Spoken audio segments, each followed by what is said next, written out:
So hey guys, welcome to the second part of this chapter of class 10 biology, that is reproduction. So let's begin.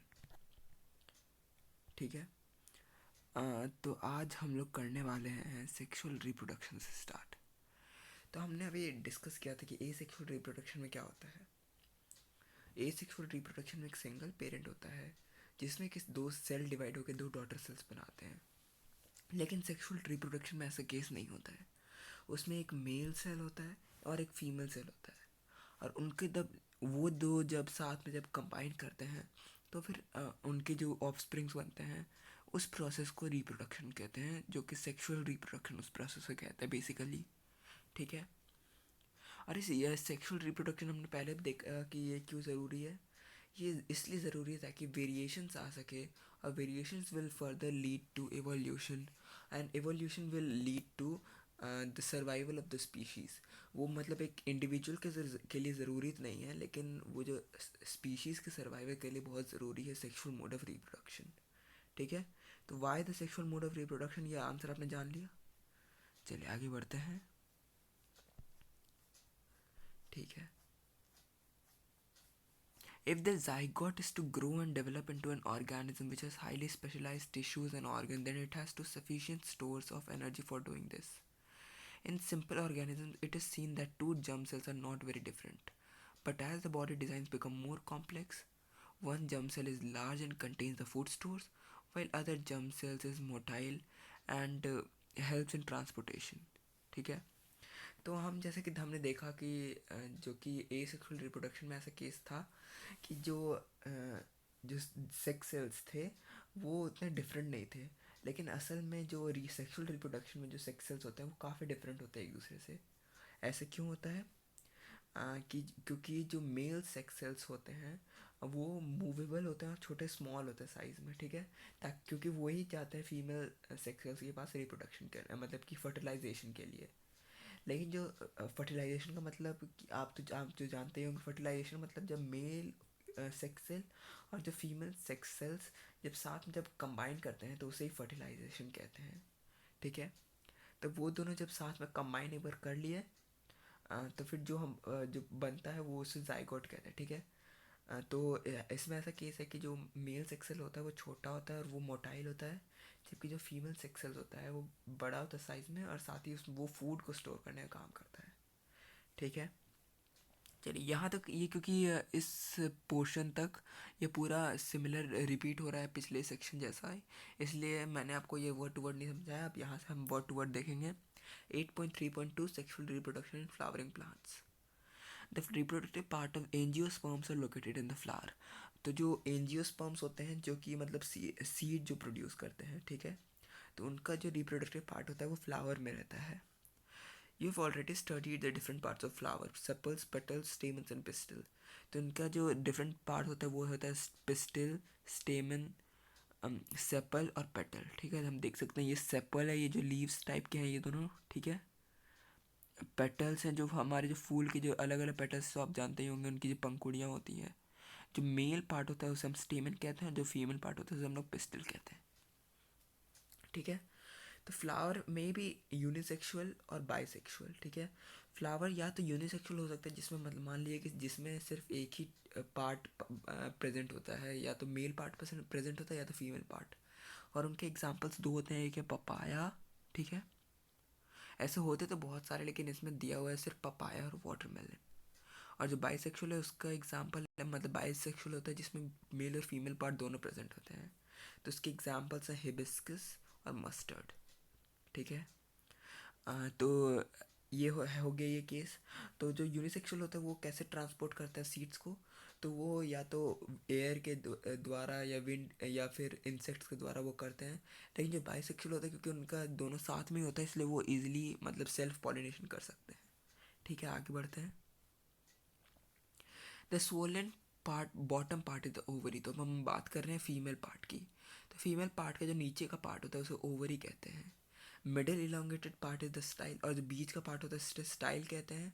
और terminal part में भी sticky is the stigma, और जो sticky part होता है जो सबसे ऊपर में प्रेजेंट होता है जिसे हम टर्मिनल पार्ट कहते हैं वो स्टिकी होता है। स्टिकी क्यों होता है? क्योंकि जो जो मेल से हमें आता है एक आते एक रिप्रोडक्टिव सेल, उसके बारे में हम अभी आगे देखेंगे, ठीक है। उसे रिसीव करने के लिए वो स्टिकी होता है। The ovary contains ovules and ovule has an egg cell. The male germ cells produced by pollen grains fuses with the female gamete present in the ovule. This fusion or fertilization gives us the zygote which is capable of growing into a new plant. तो हमने ऐसा discuss किया था कि ovule जो present होता है ovary में, वो बिगर इन साइज होता है और वो उनका काम होता है फूड स्टोर के लिए, फूड स्टोरिंग का काम होता है उनका। तो फिर जो हमारे जो मेल्स सेक्स सेल्स होते हैं जो कि प्लांट्स में, उसे हम पोलन कहते हैं। तो पोलन आते हैं और हमारे जो स्टिग्मा होता है, जो स्टिकी पार्ट होता है, उससे चिपक जाते हैं और फिर वो पोलन ट्यूब बनाते हैं, ठीक है। पोलन ट्यूब बनाते हैं, वो जो ओव्यूल तक पहुंचता है और ओव्यूल के साथ वो फर्टिलाइज करके वो जाइगोट बनाता है, ठीक है। आफ्टर फर्टिलाइजेशन द जाइगोट, यहाँ पे देख लीजिए आप, after fertilisation the zygote divide several times to form an embryo within the ovule. The ovule develops a tough coat and is gradually converted into a seed, ठीक है। तो fertilisation के बाद तो जाइगोट होता है वो बहुत टाइम डेवलप करता है और एम्ब्रियो बनाता है, ठीक है। और जो ओव्यूल होता है, जो सीड होता है, उसका तो हम जानते हैं कितना टफ कोट होता है उसका। टफ कोट, ये देखिए, ये ऐसा होता है उसका सीड, ठीक है। सीड ऐसा होता है, उसका जो दो पार्ट होता है जो फूड स्टोर करते हैं उसे हम कॉटिलेडन कहते हैं। जो ऊपर का पार्ट होता है उसे हम लोग फ्यूचर शूट कहते हैं, जिसे हम प्ल्यूम्यूल कहते हैं। और जो नीचे का पार्ट है वो उसे हम फ्यूचर रूट कहते हैं, जिसका दूसरा नाम रेडिकल है। चलिए तो एक बार हम फिर से फटाफट एक बार रिवाइज कर लेते हैं जिससे याद भी हो जाएगा। और मैं एक शॉर्टकट भी दे देता हूँ आपको। जो कि फूड स्टोर कहते हैं उसे हम कॉटिलेडन कहते हैं। जो ऊपर का पार्ट होता है जो फ्यूचर शूट बनता है बाद में जाके, उसे हम प्ल्यूम्यूल कहते हैं। और जो नीचे का पार्ट होता है जिससे रूट बनता है उसे हम रेडिकल कहते हैं। क्योंकि नीचे का पार्ट जो रूट बनता है वो आर से रूट, सो आर से रेडिकल, इसलिए आप याद रखिएगा कि रूट और रेडिकल एक ही हुआ। और जो बचा वो शूट, तो शूट प्ल्यूम्यूल, ठीक है। अब हमने फ्लावर का देख लिया, अब हम देखते हैं रिप्रोडक्शन इन ह्यूमन बींग्स, ठीक है। तो आप ज़्यादातर जो हम मेरे फ्रेंड्स हैं वो यही मेन पढ़ने के लिए आते हैं इस चैप्टर में। तो अब हम उस टॉपिक पे आ चुके हैं, रिप्रोडक्शन इन ह्यूमन बींग्स। तो ये सब पहला पैराग्राफ उतने इंपॉर्टेंट नहीं है, तो सेकंड से बिगिन करते हैं। Let us begin at an apparently unrelated point. All of us know that our body changes as we become older, ठीक है। We notice that our height has increased continuously from early age till now. We acquire teeth, we even lose the old so-called milk teeth and acquire new ones. तो हमें ये तो पता हो कि हम जैसे जैसे बड़े होते जाते हैं वैसे हमारे बॉडी में चेंज होते रहता है और हमारा बॉडी धीरे धीरे करके मतलब बड़ा होते रहता है, ठीक है। हम इवन अपने दूध के दांत जो होते हैं वो हमारे झड़ते हैं, हमारा हाइट बढ़ता है, ठीक है। All of these are changes that can be grouped under the general process of growth, in which the body becomes larger, but in early teenage years, a whole new set of changes occur that cannot be explained simply as body enlargement. Instead, the appearance of the body changes, proportion changes, new features appear, and so do new sensations. तो जैसे हमारा body बड़ा होता है, साथ ही में और भी बहुत सारे चीज़ में आते हैं अंतर। तो वो क्या क्या आता है हम देखते हैं। Some of these changes are common to both boys and girls. कुछ कुछ चेंजेस होते हैं जो दोनों बॉयज़ और गर्ल्स में सेम होते हैं, जैसे कि hair growing in new parts of the body such as armpits and the genital area between the thighs, which can also become darker in color. तो जो बाल हर जगह उगते रहते हैं, जैसे अनिल कपूर के उगते हैं, ऐसे बाल सबके उगते हैं। जैसे कि कांख के बाल होते हैं जो कि हमारे हाथ के नीचे होते हैं, ठीक है। और जेनाइटल एरिया मतलब जहाँ पे हमारा पीनिस है, या फिर फीमेल्स में जहाँ पे वजाइना होता है वहाँ पे बाल आते हैं। तो ये सब चेंजेस आता है, दोनों जो कॉमन होता है बोथ मेल एंड फीमेल में, ठीक है। Thinner hair can appear on legs and arms as well as on the face. तो ऐसे तो बहुत बड़े बड़े बाल आते हैं आर्म पिट्स मतलब कांख के बाल के नीचे और वहाँ पे पीनेस और वजाइना के एरियाज में। लेकिन थिनर हेयर भी आने स्टार्ट हो जाता है हमारे हाथ में, हमारे पाँव में, और हमारे जो बॉयज़ होते हैं उनके खास करके उनके फेस पे दाढ़ी और मूछें आने स्टार्ट हो जाते हैं, ठीक है। अभी अभी कच्ची दाढ़ी आने स्टार्ट हो गया होगा बहुत सारे लोगों के मुंह पे।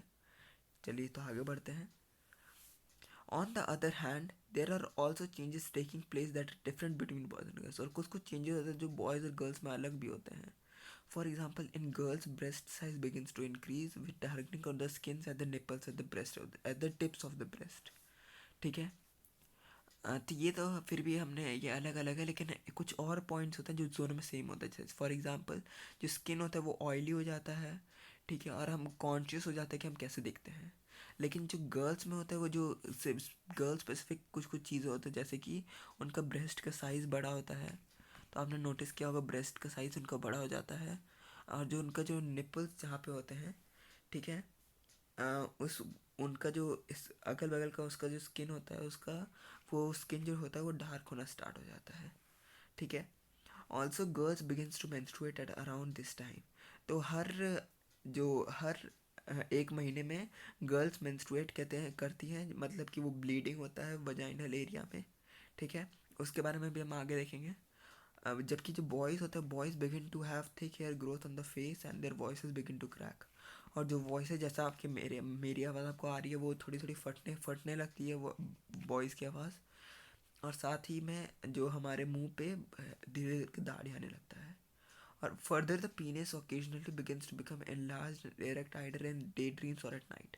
जो पीनेस होते हैं वो कभी कभी इरेक्ट हो जाते हैं, मतलब सीधे हो जाते हैं, या तो वो सुबह के टाइम पे होता है या तो वो रात के टाइम पे होता है, ठीक है। All these changes take place slowly. सारे जो चेंजेस होते हैं वो धीरे धीरे होता है, ठीक है। Over a period of months and years, they do not happen all there at the same time, nor do they happen at an exact age. In some people they happen early, while in some they happen slowly. Also each change does not become completely quickly either. तो ये सबके में अलग अलग edges में ये आते हैं चेंजेस। और ये हर ज़रूरी नहीं कि सब में एकदम क्विकली आ जाए, किसी किसी में ये स्लो भी प्रोसेस होता है, ठीक है। Even so, all these changes show differences between people. Just as we have differently shaped noses or fingers, so we have different patterns of hair growth or size and shape of breast or penis. तो जैसे कि हमारा different shape होता है nose का या years का, ऐसे ही हमारा जो ब्रेस्ट का साइज़ या पीनीस का साइज़ ये भी सब में अलग अलग होता है। और सबके कितने बाल आ रहे हैं फेस पे, वो भी सब में अलग अलग होता है, ठीक है। Why does the body show sexual maturation at this age? We have talked about the need for specialized cell types in multicellular bodies to carry out specialized functions. The creation of germ cells to participate in sexual reproduction in other is another specialized function. And we have seen that plants develop special cells and tissue types to create them. Human beings also develop special tissues for this purpose. However, while the body of the individual organism is growing to its adult size, the resources of the body are mainly directed at achieving its growth. While that is happening, the maturation of the reproductive tissue is not likely to be a major priority. Thus, as the rate of general body growth begins to slow down, reproductive tissues begin to mature.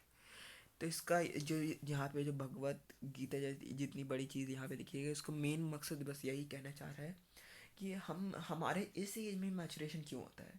मतलब कि जब हम पैदा होते हैं तभी हमारा में मैचुरेशन ऐसे क्यों नहीं होना स्टार्ट हो जाता है, ठीक है।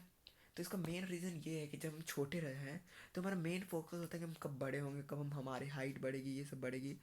एक समय पे जब हमारी हाइट जब मतलब लगभग फिक्स हो जाती है, तो हमारा बॉडी हाइट पे कम ध्यान देके फिर रिप्रोडक्शन के प्रोसेस पे ध्यान देना ज़्यादा स्टार्ट कर देता है। और फिर वो जर्म सेल्स बना क्रिएट करता है, ठीक है। इस प्रोसेस को हम प्यूबर्टी कहते हैं। और ये प्यूबर्टी एडोलेसेंस का पीरियड में आता है। एडोलेसेंस का पीरियड कब होता है? जब हम चाइल्ड मतलब बचपना से जब हम अडल्टहुड की तरफ जब ट्रांसफ़र करते हैं, तो उस प्रोसेस को हम एडोलेसेंस कहते हैं।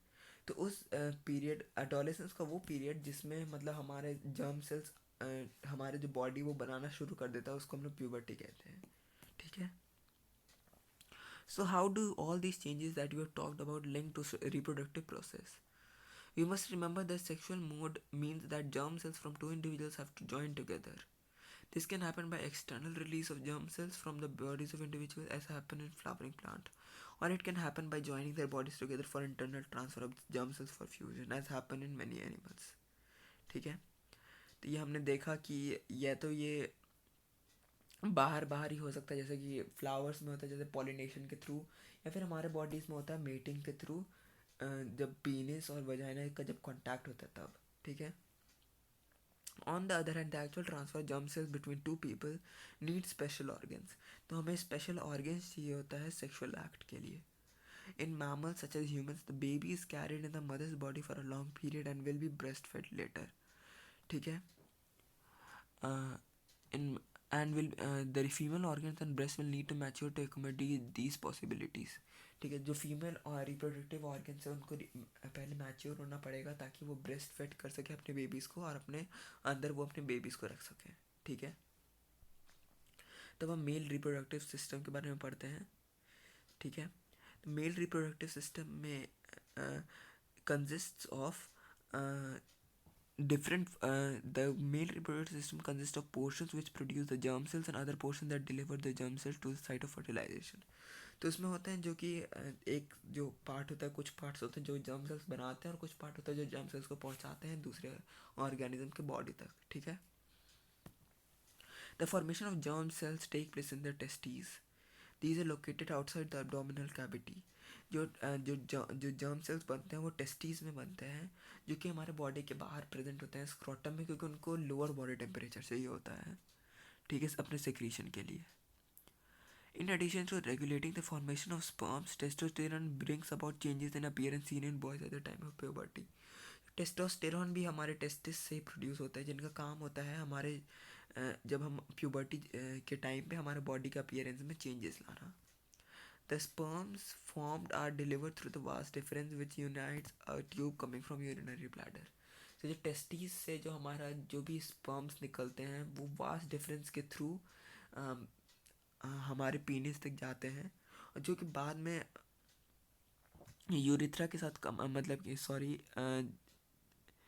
Forms coming from the urinary bladder, जो कि बाद में यूरिनरी ब्लैडर के साथ जाके कंबाइन होते हैं. ठीक है, और जब ये जाके कंबाइन हो जाता है कॉमन पैसेज के साथ यूरिथ्रा तक जाने में, तो फिर ये कॉमन पैसेज में प्रोस्ट्रेट ग्लैंड्स और सेमिनल वेसिकल ये दोनों अपने सिक्रीशंस देते हैं ताकि वो लॉन्ग लाइफ उसका रहे और वो ईजिली मतलब कि उसको फ्लूइडिटी देते हैं ताकि वो आसानी से तैर सके और साथ ही में न्यूट्रिशन देते हैं. ठीक है, अब फीमेल रिप्रोडक्टिव सिस्टम के बारे में देखते हैं. The female germ cells or eggs are made in the ovaries. तो जो फीमेल जर्म सेल्स होते हैं वो ओवरीज में बनते हैं.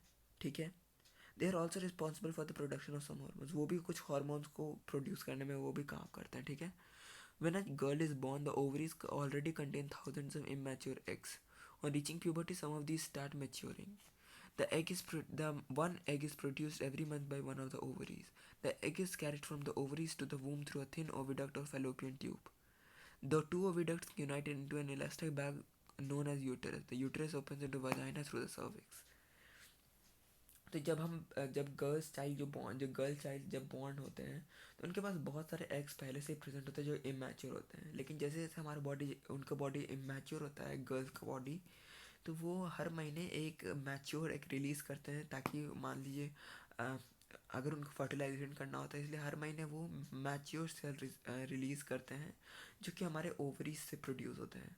ओवरीज से प्रोड्यूस होकर वो ओविडक्ट के थ्रू आते हैं यूटेरस में और यूटेरस में वो जाके इम्प्लांट हो जाते हैं. ठीक है, अगर मान लिया अगर फर्टिलाइज हुए तो the sperm enters through the vaginal passage through sexual intercourse.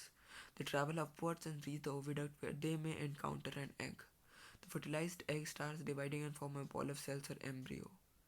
ठीक है, we have seen in early section that the mother's body is designed to undertake the development of the child. Hence the uterus prepares itself every month to receive and nurture the growing embryo. तो ये बात है कि अगर मान लीजिए अगर sperm अगर ओविडक्ट तो पहुंचा और फर्टिलाइज किया एक के साथ, तो फिर वो वुमेन जो होते हैं वो प्रेग्नेंट हो जाती है और उनका जो होता है उनको जो फर्टिलाइज्ड एग है उसको संभालने के लिए हर महीने जो हमारा जो यूटेरस होता है वो एक थिक लाइनिंग बनाता है ताकि वो जो एग हो वो आराम से वहाँ तक प्लांट हो सके. लेकिन हर महीने ऐसे केस होता नहीं है, इसलिए जो अगर जब वो फर्टिलाइज नहीं होता है एग तो फिर वो मतलब कि वो उसका बर्स्ट आउट हो जाता है उसका जो थिक लाइनिंग होता है और फिर ब्लीडिंग होता है जिसे हम मेंस्ट्रुएशन भी कहते हैं जैसे हमने पहले देखा. ठीक है, the lining thick and blood to nourish the growing embryo. तो जो लाइनिंग होती है वो थिक होती है और फिर वो जो मदर्स के बॉडी में जो न्यूट्रिएंट होते हैं वो ऑफस्प्रिंग के बॉडी तक पहुंचाने के लिए एक प्लेसेंटा होता है जिसकी मदद से जो मदर का न्यूट्रिएंट्स वो ऑफस्प्रिंग के न्यूट्रिएंट्स तक आराम से पहुंच सकता है. ठीक है, चलिए the development of the child inside the mother's body takes approximately of 9 months. ठीक है. The child is born as a result of rhythmic contraction of the muscles in the uterus. तो जो डेवलपमेंट होता है वो उसके लिए अप्रॉक्सीमेटली 9 मंथ्स यानी कि अप्रॉक्सीमेटली 38 to 40 वीक्स लगते हैं. ठीक है. जो चाइल्ड जो बॉर्न होता है उस वो मतलब यूटेरस में बहुत सारे कॉन्ट्रैक्शन होते हैं मसल्स के, उसके बाद वो चाइल्ड जो होता है वो बॉन्ड होता है. ठीक है.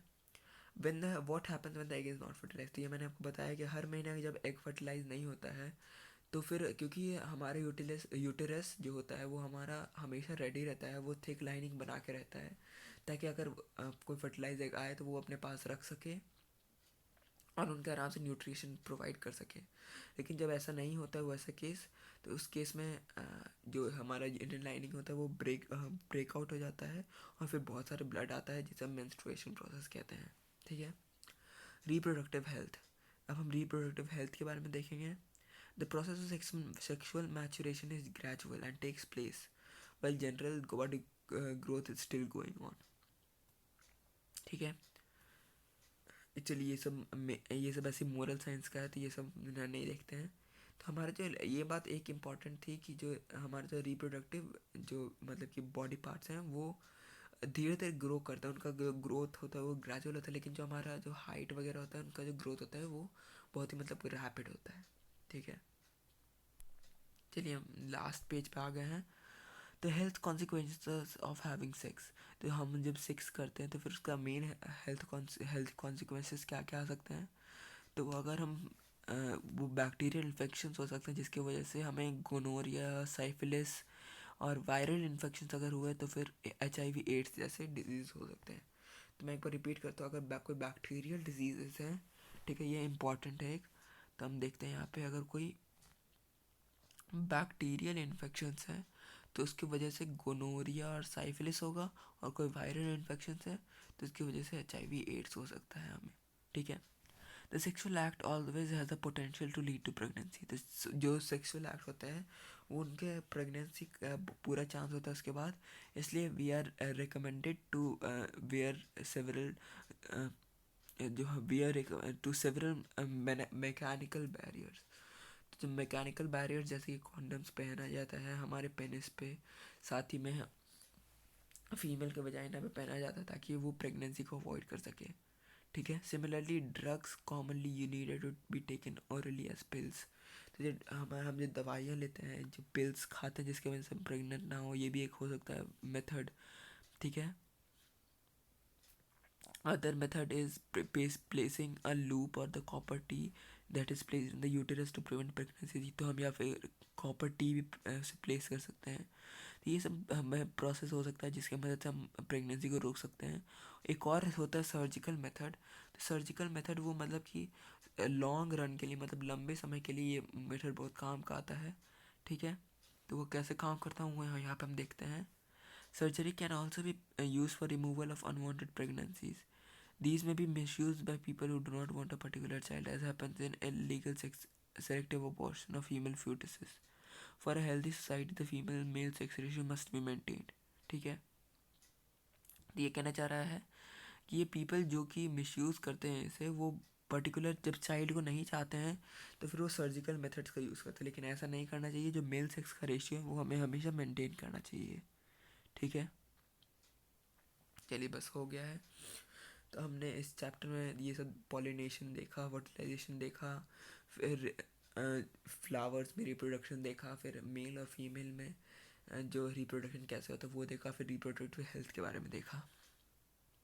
चलिए हम देखते हैं ये 5 क्वेश्चन. उसके बाद आप NCERT के बाकी क्वेश्चन अपने खुद से ट्राई करिएगा. ठीक है.